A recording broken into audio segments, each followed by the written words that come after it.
friends. This is ASMR Bookishness, and I am Erin.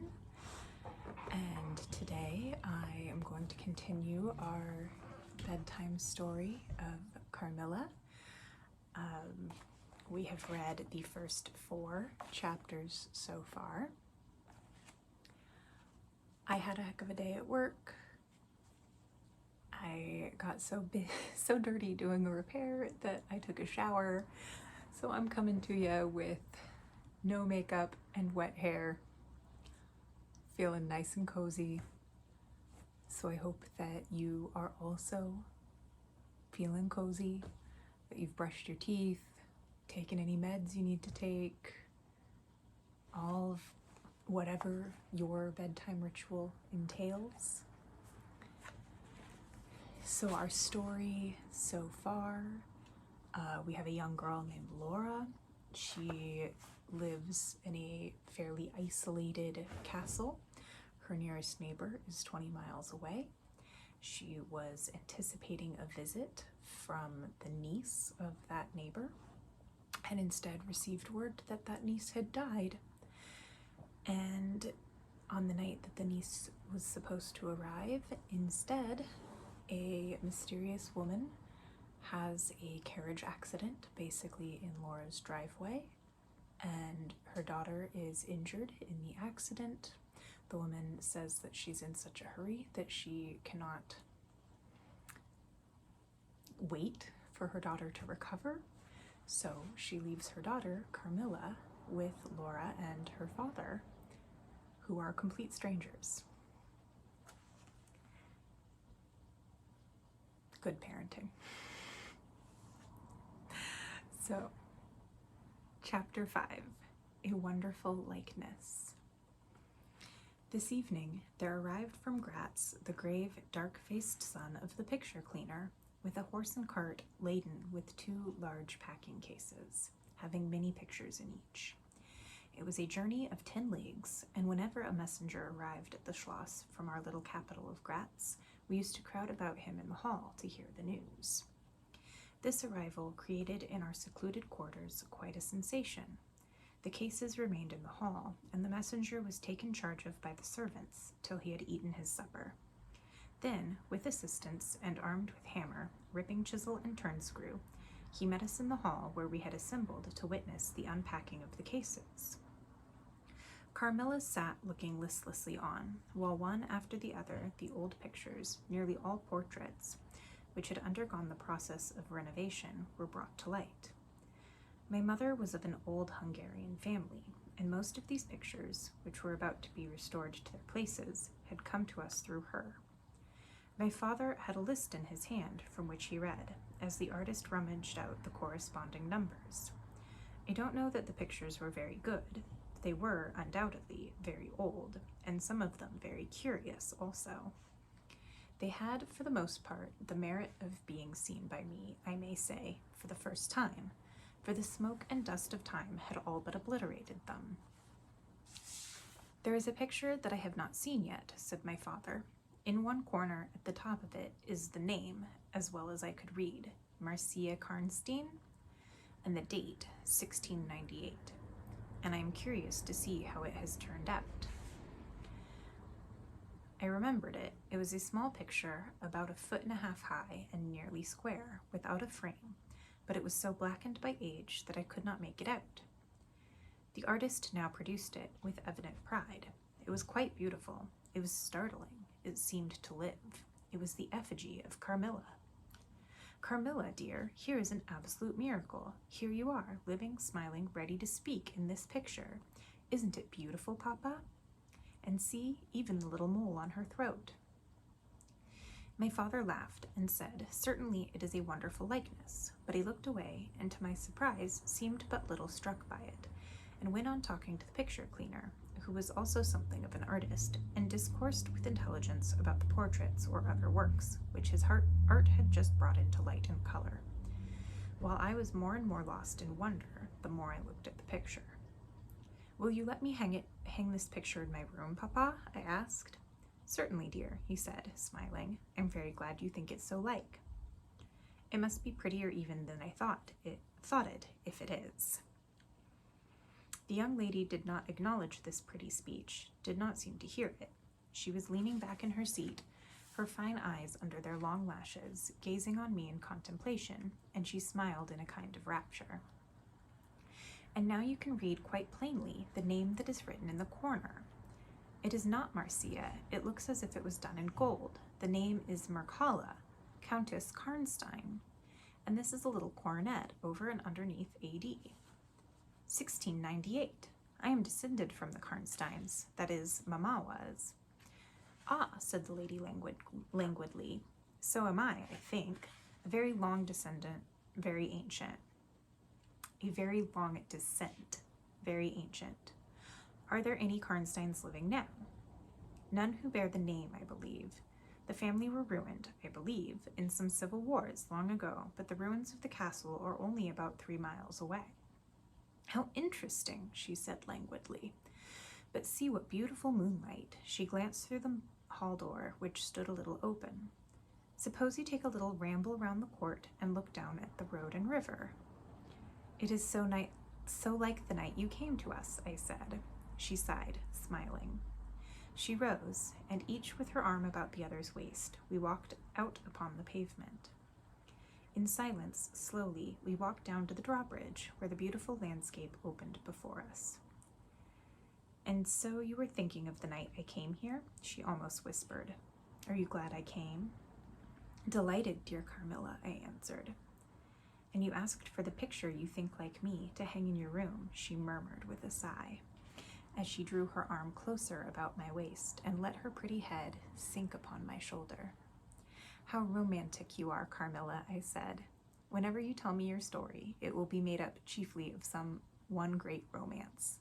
She kissed me silently. I am sure, Carmilla, you have been in love, that there is at this moment an affair of the heart going on. I have been in love with no one and never shall, she whispered, unless it should be with you. How beautiful she looked in the moonlight. Shy and strange was the look with which she quickly hid her face in my neck and hair, with tumultuous sighs that seemed almost to sob, and pressed in mine a hand that trembled. Her soft cheek was glowing against mine. Darling, darling, she murmured, I live in you, and you would die for me. I love you so. I started from her. She was gazing on me with eyes from which all fire, all meaning had flown, and a face colorless and apathetic. Is there a chill in the air, dear? She said drowsily. I almost shiver. Have I been dreaming? Let us come in. Come in. You look ill, Carmilla, a little faint. You certainly must take some wine, I said. Yes, I will. I'm better now. I shall be quite well in a few minutes. Yes, do give me a little wine, answered Carmilla as we approached the door. Let us look again for a moment. It is the last time, perhaps, I shall see the moonlight with you.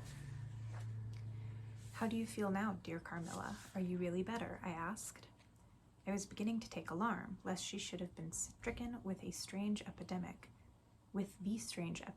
that they say had invaded the country about us. Papa would be grieved beyond measure, I added, if he thought you were ever so little ill, without immediately letting us know. We have a very skilled doctor near us, the physician who was with Papa today. I'm sure he is. I know how kind you all are. But, dear child, I am quite well again. There is nothing ever wrong with me but a little weakness. People say I am languid. I am incapable of exertion. I can scarcely walk as far as a child of 3 years old, and every now and then the little strength I have falters, and I become as you have just seen me. But after all, I am very easily set up again. In a moment, I am perfectly myself. See how I have recovered? So indeed she had, and she and I talked a great deal, and very animated she was. And the remainder of that evening passed without any recurrence of what I called her infatuations. I mean her crazy talk and looks, which embarrassed and even frightened me. But there occurred that night an event which gave my thoughts quite a new turn and seemed to startle even Carmilla's languid nature into momentary energy.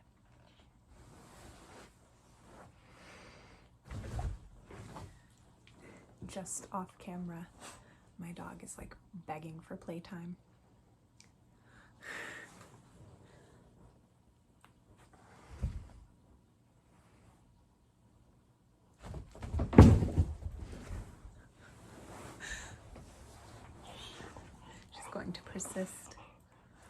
she doesn't bump the tripod.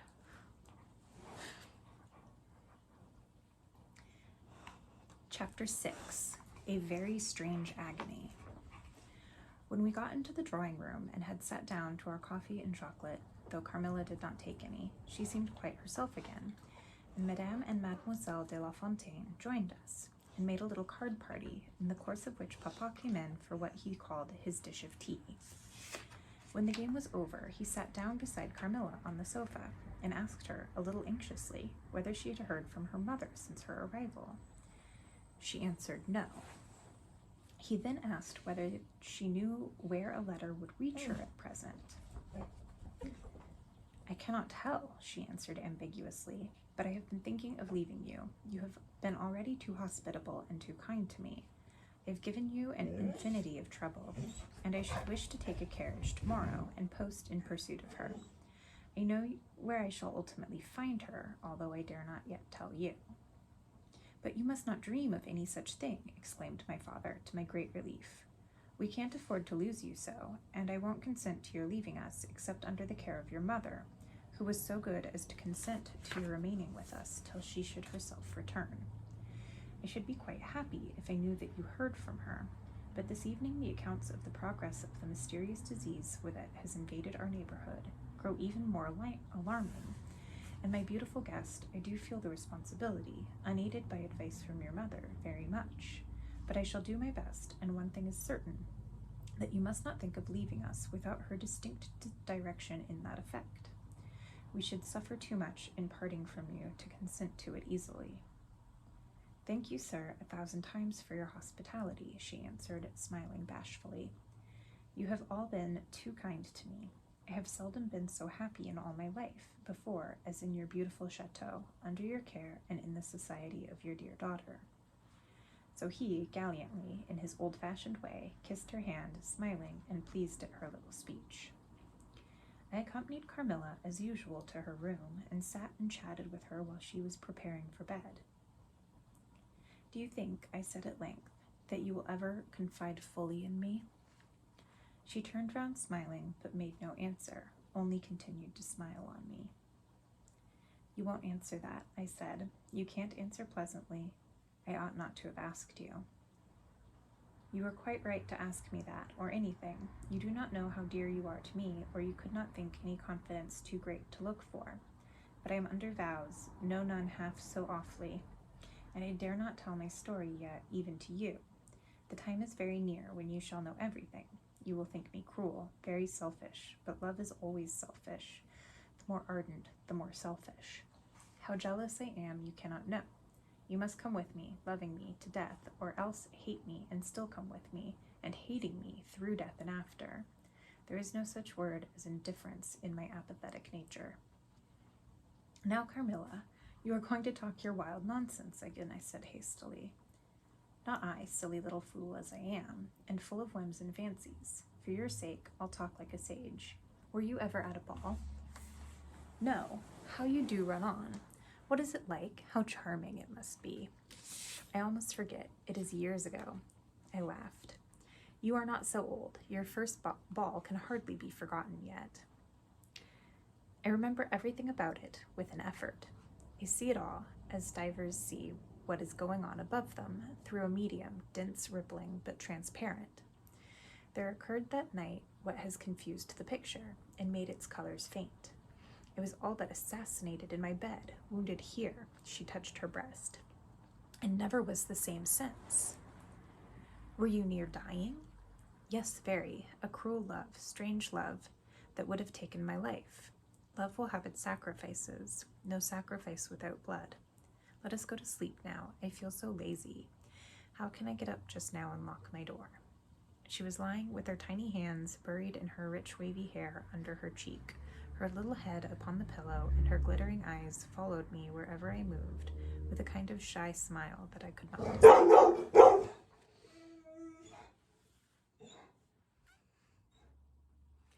I bid her good night and crept from the room with an uncomfortable sensation. I often wondered whether our pretty guest ever said her prayers. I certainly had never seen her upon her knees. In the morning, she never came down until long after our family prayers were over, and at night she never left the drawing room to attend our brief evening prayers in the hall.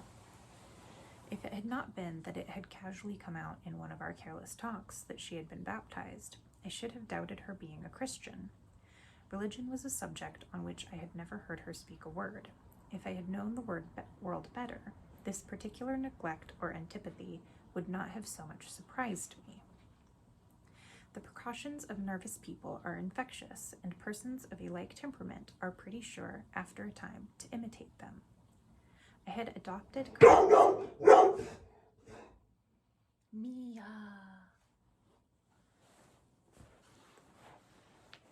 Surely it's not worth all that.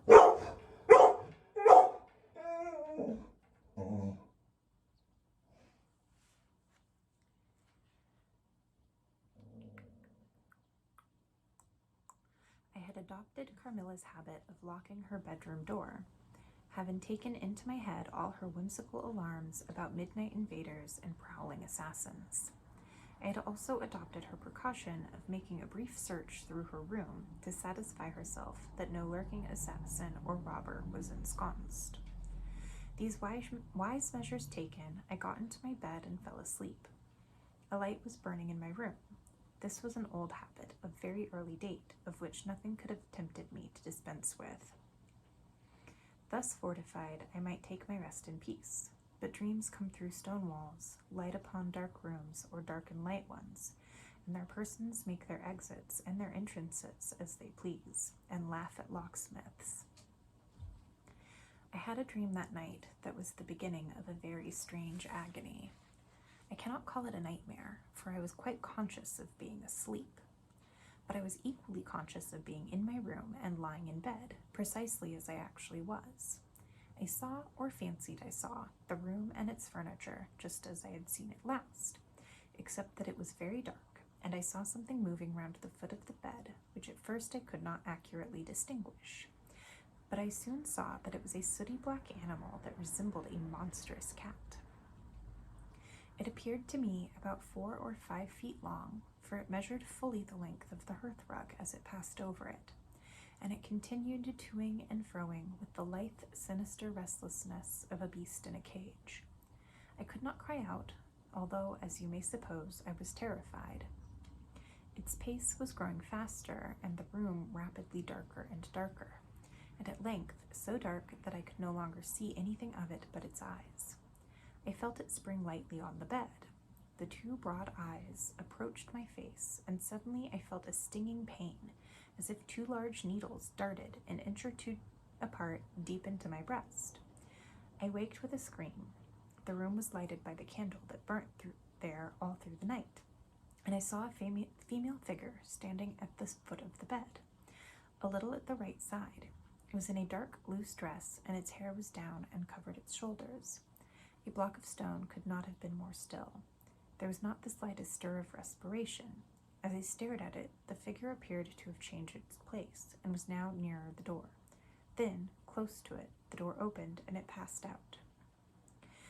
I was now relieved and able to breathe and move. My first thought was that Carmilla had been playing me a trick, and that I had forgotten to secure my door. I hastened to it, and found it locked, as usual, on the inside. I was afraid to open it. I was horrified. I sprang into my bed and covered my head in the bedclothes and lay there, more dead than alive, till morning. Chapter 7. Descending. It would be vain, my attempt to tell you the horror with which, even now, I recall the occurrence of that night. It was no such transitory terror as a dream leaves behind it. It seemed to deepen by time and communicated itself to the room and the very furniture that had encompassed the apparition. I could not bear next day to be alone for a moment. I should have told Papa, but for 2 opposite reasons. At one time, I thought he would laugh at my story, and I could not bear its being treated as a jest. And at another, I thought he might fancy that I had been attacked by the mysterious complaint which had invaded our neighborhood. I had myself no misgivings of the kind, and as he had been rather an invalid for some time, I was afraid of alarming him. I was comfortable enough with my good-natured companions, Madame Perrodon and the vivacious Mademoiselle La Fontaine. They both perceived that I was out of spirits and nervous, and at length I told them what lay so heavy at my heart. Mademoiselle laughed, but I fancied that Madame Perrodon looked anxious. "By the by," said Mademoiselle, laughing, "the long lime tree walk behind Carmilla's bedroom window is haunted." "Nonsense!" exclaimed Madame, who probably thought the theme rather inopportune. "And who tells that story, my dear?" "Martin says that he came up twice when the old yard gate was being repaired before sunrise, and twice saw the same female figure walking down the lime tree avenue." "Well, so he well might, as long as there are cows to milk in the river fields," said Madame. "I dare say, but Martin chooses to be frightened, and never did I see fool more frightened." "You must not say a word about it to Carmilla, because she can see down that walk from her room window," I interposed, "and she is, if possible, a greater coward than I." Carmilla came down rather later than usual that day.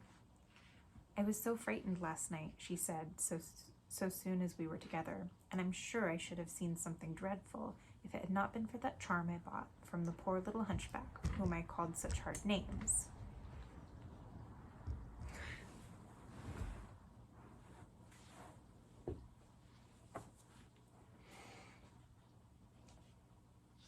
"I had a dream of something black coming round my bed, and I woke in a perfect horror, and I really thought, for some seconds, I saw a dark figure near the chimney-piece, but I felt under my pillow for my charm, and the moment my fingers touched it, the figure disappeared. And I felt quite certain only that I had it by me, that something frightful would have made its appearance, and perhaps throttled me, as it did those poor people we heard of." "Well, listen to me," I began, and recounted my adventure, at the recital of which she appeared horrified. "And had you the charm near you?" she asked earnestly. "No, I had dropped it into a china vase in the drawing-room, but I shall certainly take it with me tonight, as you have so much faith in it." At this distance of time, I cannot tell you, or even understand, how I overcame my horror so effectually as to lie alone in my room that night. I remember distinctly that I pinned the charm to my pillow.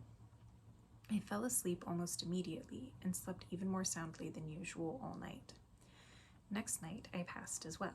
My sleep was delightfully deep and dreamless, but I wakened with a sense of lassitude and melancholy, which, however, did not exceed a degree that was almost luxurious. "Well, I told you so," said Carmilla, when I described my quiet sleep. "I had such delightful sleep myself last night. I pinned the charm to the breast of my nightdress. I was too far away the night before. I'm quite sure it was all fancy, except the dreams. I used to think that evil spirits made dreams, but our doctor told me there's no such thing, only a fever passing by, or some other malady, as they often do, he said, knocked at the door, and not being able to get in, passes on with that alarm." "And what do you think the charm is?" said I. "It has been fumigated or immersed in some drug, and it is an antidote against the malaria," she answers. "Then it acts only on the body?" "Certainly. You don't suppose that evil spirits are frightened by bits of ribbon or the perfumes of a druggist's shop? No, these complaints, wandering in the air, begin by trying the nerves, and so infect the brain. But before they can seize upon you, the antidote repels them. That, I am sure, is what the charm has done for us. It is nothing magical, it is simply natural." I should have been happier if I could have quite agreed with Carmilla, but I did my best, and the impression was a little losing its force. For some nights I slept profoundly, but still every morning I felt the same lassitude, and a languor weighed upon me all day. I felt myself a changed girl. A strange melancholy was stealing over me, a melancholy that I would not have interrupted. Dim thoughts of death began to open, and an idea that I was slowly sinking took gentle and somehow not unwelcome possession of me. If it was sad, the tone of mind which this induced was also sweet. Whatever it might be, my soul acquiesced in it. I would not admit that I was ill. I would not consent to tell my papa or have the doctor sent to. Carmilla became more devoted to me than ever, and her strange paroxysms of languid adoration more frequent. She used to gloat on me with increasing ardor the more my strength and spirits waned. This always shocked me like a momentary glare of insanity. Without knowing it, I was now in a pretty advanced stage of the strangest illness under which mortal ever suffered. There was an unaccountable fascination in its earlier symptoms that more than reconciled me to the incapacitating effects of that stage of the malady.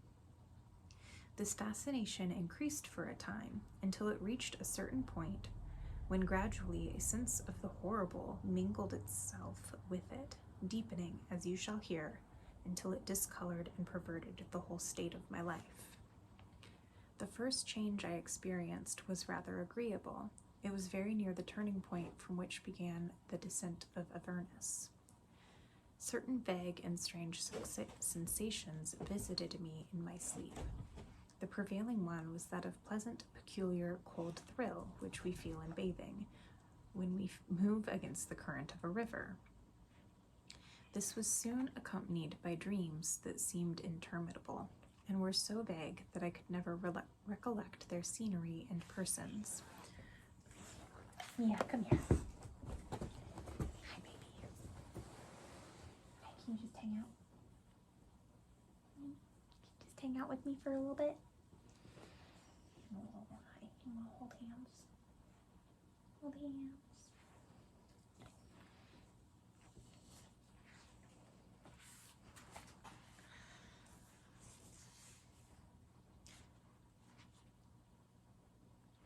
After all these dreams, there remained on waking a remembrance of having been in a place very nearly dark, and of having spoken to people whom I could not see, and especially of one clear voice, of a female's, very deep, that spoke as if at a distance, slowly, and producing always the same sensation of indescribable solemnity and fear. Sometimes there came a sensation as if a hand was drawn softly along my cheek and neck. Sometimes it was as if warm lips kissed me, and longer and more lovingly as they reached my throat. But there the caress fixed itself. My heart beat faster, my breathing rose and fell rapidly and full drawn. A sobbing that rose into a sense of strangulation supervened, and turned into a dreadful convulsion, in which my senses left me and I became unconscious. It was now 3 weeks since the commencement of this unaccountable state. My sufferings had, during the last week, told upon my appearance. I had grown pale, my eyes were dilated and darkened underneath, and the languor which I had long felt began to display itself in my countenance. My father asked me often whether I was ill, but with an obstinacy which now seems to me unaccountable, I persisted in assuring him that I was quite well. In a sense that was true. I had no pain, I could complain of no bodily derangement. My complaint seemed to be one of the imagination, or the nerves, and horrible as my sufferings were, I kept them, with a morbid reserve, very nearly to myself. It could not be that terrible complaint, which the peasants called the homme pur, for I had now been suffering for 3 weeks, and they were seldom ill for much more than 3 days, when death put an end to their miseries. Carmilla complained of dreams and feverish sensations, but by no means of so alarming a kind as mine. I say that mine were extremely alarming. Had I been capable of comprehending my condition, I would have invoked aid and advice on my needs. The narcotic of an unsuspected influence was acting upon me, and my perceptions were benumbed. I am going to tell you now of a dream that led immediately to an odd discovery. One night, instead of the voice I was accustomed to hearing in the dark, I heard one sweet and tender, and at the same time terrible, which said, "Your mother warns you to be aware of the assassin." At the same time, a light unexpectedly sprang up, and I saw Carmilla, standing near the foot of my bed, in her white nightdress, bathed from her chin to her feet in one great stain of blood. I awakened with a shriek, possessed with the one idea that Carmilla was being murdered. I remember springing from my bed, and my next recollection is that of standing on the lobby crying for help. Madame and Mademoiselle came scurrying out of their rooms in alarm. A lamp burned always in the lobby, and seeing me, they soon learned the cause of my terror. I insisted on our knocking at Carmilla's door. Our knocking was unanswered. It soon became a pounding and an uproar. We shrieked her name, but all was vain. We all grew frightened, for the door was locked. We hurried back in panic to my room. There we rang the bell loud, long and furiously. If my father's room had been at that side of the house, we would have called him up at once to our aid. But alas, he was quite out of hearing, and to reach him involved an excursion for which none of us had the courage. Servants, however, soon came running up the stairs. I had got on my dressing gown and slippers meanwhile, and my companions were already similarly furnished. Recognizing the voices of the servants on the lobby, we sallied out together, and having renewed, as fruitlessly, our summons at Carmilla's door, I ordered the men to force the lock. They did so, and we stood holding our lights aloft in the doorway, and so stared into the room. We called her by name, but there was still no reply. We looked round the room. Everything was undisturbed. It was exactly in the state in which I had left it on bidding her good night. But Carmilla was gone.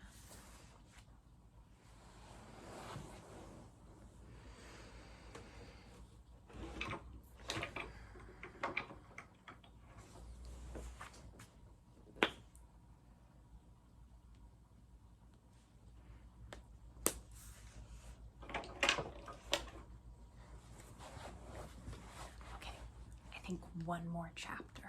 Oh, the next chapter is very short. Chapter 8, Search.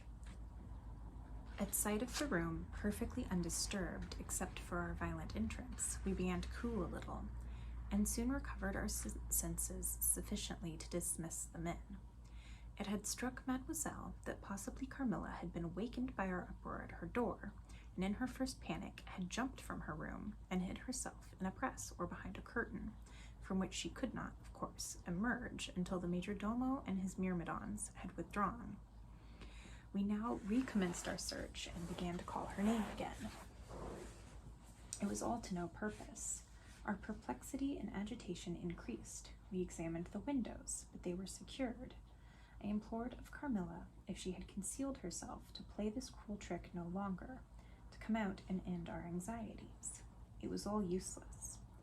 I was, by this time, convinced that she was not in the room, nor in the dressing room, the door of which was still locked on this side. She could not have passed it. I was utterly puzzled.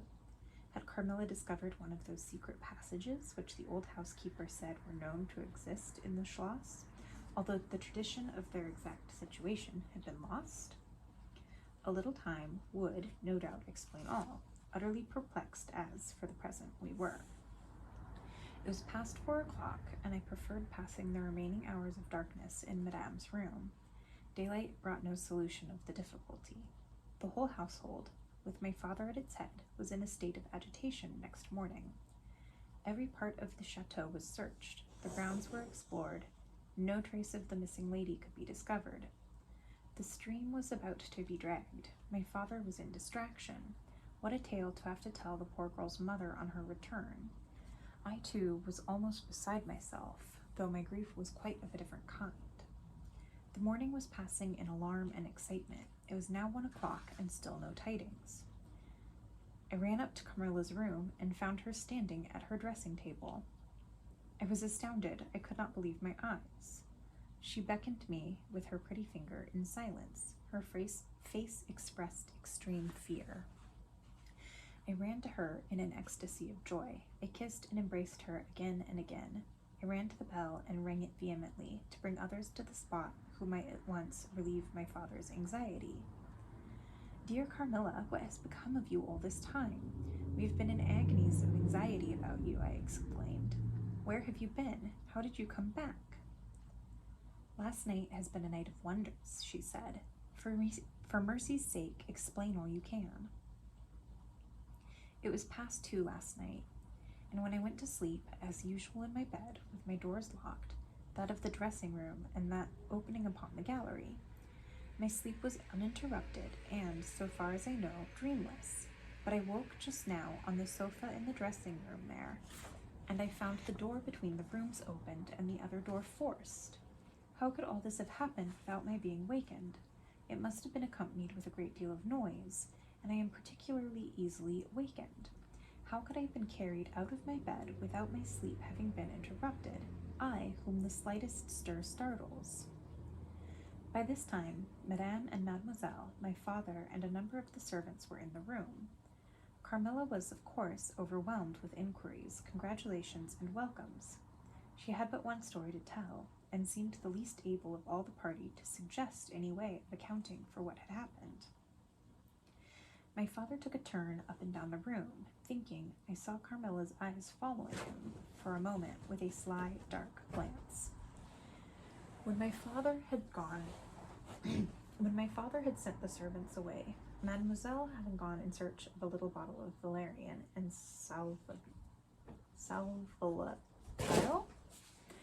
no idea what that word means, and there being no one now in the room with Carmilla except my father, Madame, and myself, he came to her thoughtfully, took her hand very kindly, led her to the sofa, and sat down beside her. Will you forgive me, my dear, if I risk a conjecture and ask a question? Who can have a better right, she said. Ask what you please, and I will tell you everything, but my story is simply one of bewilderment and darkness. I know absolutely nothing. Put any question you please, but you know, of course, the limitations Mamma has placed me under.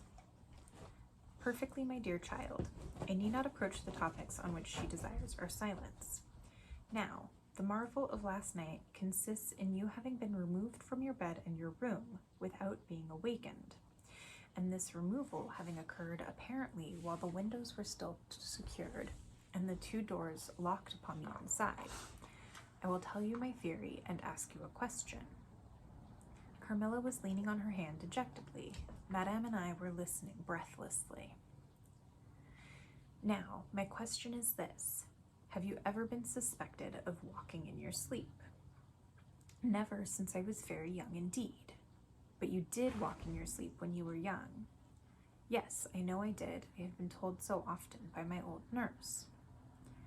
Well, what has happened is this. You got up in your sleep, unlocked the door, not leaving the key as usual in the lock, but taking it out and locking it on the outside.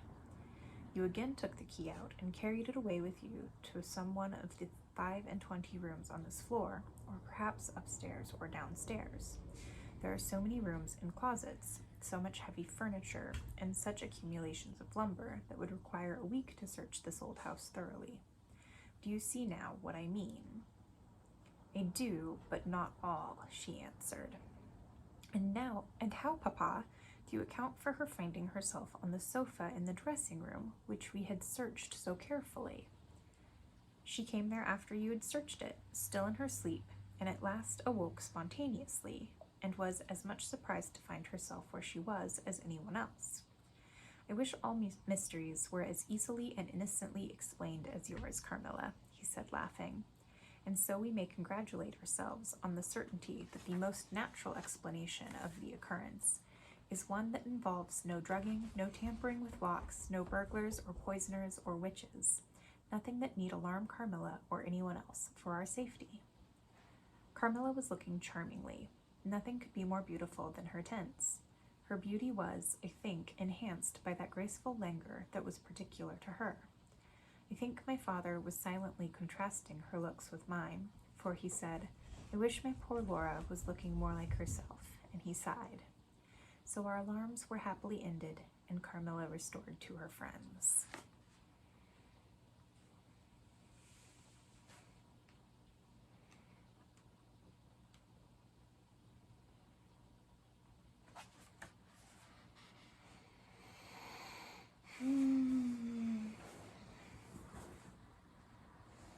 Maybe just one more chapter. Chapter 9, The Doctor. As Carmilla would not hear of an attendant sleeping in her room, my father arranged that a servant should sleep outside her door, so that she would not attempt to make another such excursion without being arrested at her own door. That night passed quietly, and next morning early, the doctor, whom my father had sent for without telling me a word about it, arrived to see me. Madame accompanied me to the library, and there the grave little doctor, with white hair and spectacles, whom I mentioned before, was waiting to receive me. I told him my story, and as I proceeded, he grew graver and graver. We were standing, he and I, in the recess of one of the windows, facing one another. When my statement was over, he leaned with his shoulders against the wall, and with his eyes fixed on me earnestly, with an interest in which was a dash of horror. After a minute's reflection, he asked Madame if he could see my father. He was sent for accordingly, and as he entered, smiling, he said, "I dare say, doctor, you are going to tell me that I am an old fool for having brought you here. I hope I am." But his smile faded into shadow as the doctor, with a very grave face, beckoned him to him. He and the doctor talked for some time in the same recess, where I had just conferred with the physician. It seemed an earnest and argumentative conversation. The room is very large, and I and Madame stood together, burning with curiosity at the further end. Not a word could we hear, however, for they spoke in a very low tone, and the deep recesses of the window quite concealed the doctor from view, and very nearly my father, whose foot, arm, and shoulder only could we see. And the voices were, I suppose, all the less audible for the sort of closet with which the thick wall and window formed. After a time, my father's face looked into the room. It was pale, thoughtful, and I fancied agitated. "Laura, dear, come here for a moment. Madame, we shan't trouble you," the doctor says at present. Accordingly, I approached, for the first time a little alarmed, for although I felt very weak, I did not feel ill, and strength, one always fancies, is a thing that may be picked up when we please. Father held out his hand to me as I drew near, but he was looking at the doctor, and he said, "It certainly is very odd. I don't understand it quite. Laura, come here, dear. Now attend to Dr. Spielsberg and recollect yourself. You mentioned a sensation like that of 2 needles piercing the skin, somewhere about your neck on the night when you experienced your first horrible dream. Is there still any soreness?" "None at all," I answered. "Can you indicate with your finger about the point at which you think this occurred?" "Very little below my throat. Here," I answered. I wore a morning dress which covered the place I pointed to. "Now you can satisfy yourself," said the doctor. "You won't mind your papa's lowering your dress a very little. It is necessary to detect a symptom of the complaint under which you have been suffering." I acquiesced. It was only an inch or 2 below the edge of my collar. God bless me, so it is," exclaimed my father, growing pale. "You see it now with your own eyes," said the doctor with a gloomy triumph.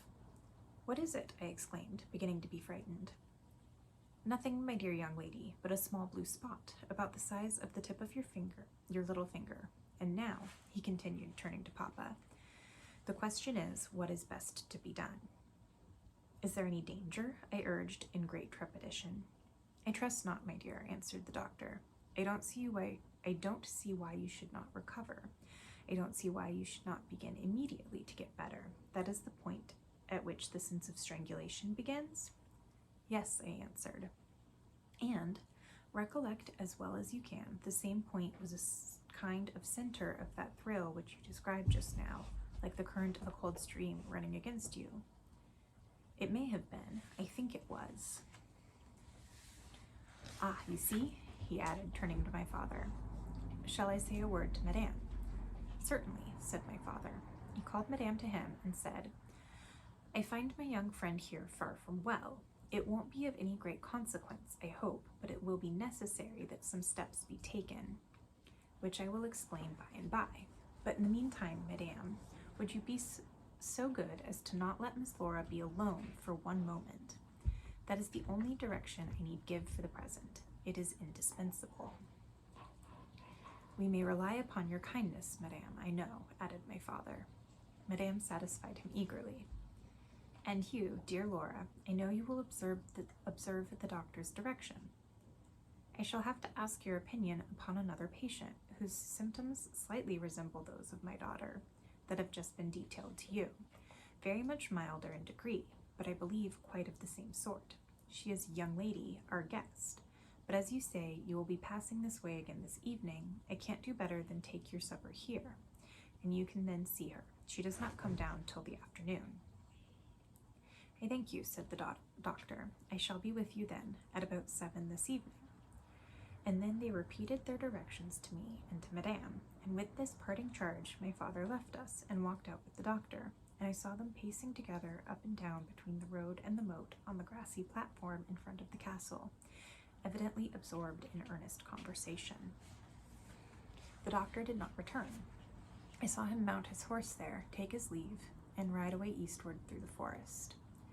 Nearly at the same time, I saw the man arrive from Dranfield with the letters, and dismount and hand the bag to my father. In the meantime, Madame and I were both busy, lost in conjecture as to the reasons of the singular and earnest direction which the doctor and my father had concurred in imposing. Madame, as she afterwards told me, was afraid the doctor apprehended a sudden seizure, and that, without prompt assistance, I might either lose my life in a fit or at least be seriously hurt. This interpretation did not strike me, and I fancied, perhaps luckily for my nerves, that the arrangement was prescribed simply to secure a companion who would prevent me from taking too much exercise or eating unripe fruit or doing any of the 50 foolish things which young people are supposed to be prone. About half an hour after my father came in, he had a letter in his hand and said, "This letter has been delayed. It is from General Spieldorf. He might have been here yesterday. He might not come till tomorrow, or he may be here today." He put the open letter into my hand, but did not look pleased, as he used when a guest, especially one so much loved as the general, was coming. On the contrary, he looked as if he wished him at the bottom of the Red Sea. There was plainly something on his mind which he did not choose to divulge. "Papa, darling, will you tell me this?" said I, suddenly laying my hand on his arm, and looking, I am sure, imploringly into his face. "Perhaps," he answered, smoothing my hair caressingly over my eyes. "Does the doctor think me very ill?" "No, dear. He thinks if right steps are taken, you will be quite well again. At least on the high road to a complete recovery in a day or two," he answered a little dryly. "I wish our good friend, the general, had chosen any other time. That is, I wish you had been perfectly well to receive him. But do tell me, Papa, what does he think is the matter with me?" "Nothing. You must not plague me with questions," he answered, with more irritation than I ever remember him to have displayed before. And seeing that I looked wounded, I suppose, he kissed me and added, "You shall know all about it in a day or two. That is, all that I know. In the meantime, you are not to trouble your head about it." He turned and left the room, but came back before I had done wondering and puzzling over the oddity of all this. It was merely to say he was going to Karnstein, and had ordered the carriage to be ready at 12, and that I and Madame should accompany him. He was going to see the priest who lived near those picturesque grounds upon business, and as Carmilla had never seen them, she would follow when she came down with Mademoiselle, who would bring materials for what you call a picnic, which might be laid for us in the ruined castle. At 12 o'clock, accordingly, I was ready, and not long after, my father, Madame, and I set upon our projected drive. Passing the drawbridge, we turned to the right and followed the road over the steep Gothic bridge westward to reach the deserted village and ruined castle of Karnstein. No sylvan drive could be fancied prettier. The ground breaks into gentle hills and hollows, all clothed with beautiful wood, totally destitute of the comparative formality which artificial planting and early culture and pruning impart. The irregularities of the ground often lead the road out of its course, and cause it to wind beautifully round the sides of broken hollows and the steeper sides of the hills, among varieties of ground almost inexhaustible. Turning one of these points, we suddenly encountered our old friend the general riding towards us, attended by a mounted servant. His portmanteaus were following in a hired wagon, as we term a cart. The general dismounted as we pulled up, and after the usual greetings, was easily persuaded to accept the vacant seat in our carriage, and sent his horse on with his servants to the sluice.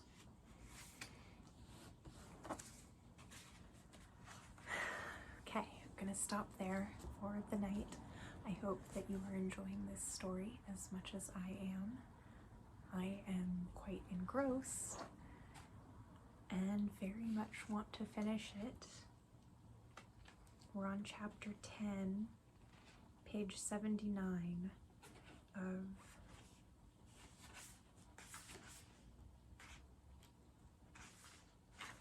$116. So we're over halfway there. Have a good night, y'all. Stay safe out there.